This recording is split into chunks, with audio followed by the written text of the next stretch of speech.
Well, I was listening to one of my best or one of my favorite musicians in Ghana, Ken Promise, in an interaction on TV just yesterday evening. And apparently, he said that one of the great people who was able to sow into his life, that great seed, was Sarkodie.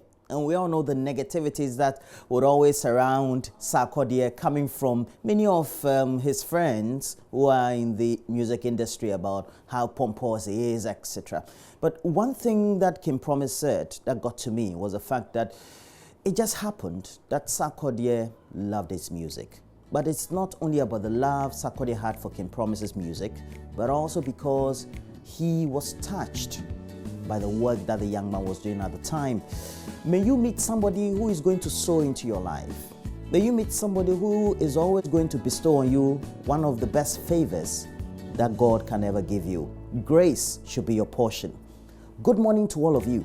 Thank you for joining us for the show. You are an ardent viewer of our show because you know we bring you some of the best content. This morning is another great Wednesday, and so we'll start the show with some great highlights of news and bring you some reviews of the newspapers, and after we'll bring you some great sporting headlines. But in the meantime, as we always do on every Wednesday morning, we'll bring you AM Business. That segment is brought to you by EcoBank, the Pan-African Bank. Today on the segment, we're talking about the Continental Free Trade Agreement. The Africa Continental Free Trade Agreement is here with us. Ghana has won the bid to host the Secretariat amid some disappointment on social media over why not Big Brother, the biggest or even one of the biggest apart from South Africa economies on the continent, not hosting the Secretariat. But it also means that we have something great to offer. But what really is the African Free Trade Agreement? And that Continental Free Trade, how is it going to benefit not only Ghana, but also the rest of the continent? Because it's now a known fact that less than 20% of the trade we do in Africa is among ourselves. Less than it. Compared to over 57 to over 68% in Europe. What does it mean?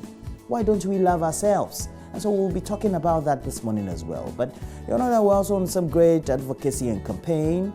And we're talking free media independence and practice and having the right atmosphere for it. And we all have the relevant hashtag to go along it as you comment on our social media platforms. And we have some great interviews with one of the best practitioners in the industry who fought for the freedoms we're enjoying today, Kwesi Pratt. We also have an interaction to make sure that we herald all that this morning. Please stay with us. We'll have some great highlights on the show. Today also is a ceremony, wreath-laying ceremony, marking the memory of the late President of our Republic, Professor John Evans Atta Mills. And we'll take you there for some sight and sounds, some interactions with members of his government and the NDC as well, and all wishes actually. And then we'll wrap up the show with some great entertainment. AM Showbiz is always brought to you by Awake Purified Water. Please make sure that you patronize Awake Purified Water, because a percentage of what you buy by way of what you pay is given out to charity by the manufacturers, Casapreco. I know that you're going to abide by it. You're going to be touched as well. Today, we have some great content for you. You will be interested, but through it all, you can get interactive on Facebook, JoyNews on TV, on Twitter through our handle at JoyNews on TV. And as you watch us on My Joy Online TV on YouTube, please make sure that for all the comments that you have to comment on, you add the hashtag JoyNews. Well, we have to bring you the latest news headlines we have in the studio. Stay with us. We're grateful that you're joining us.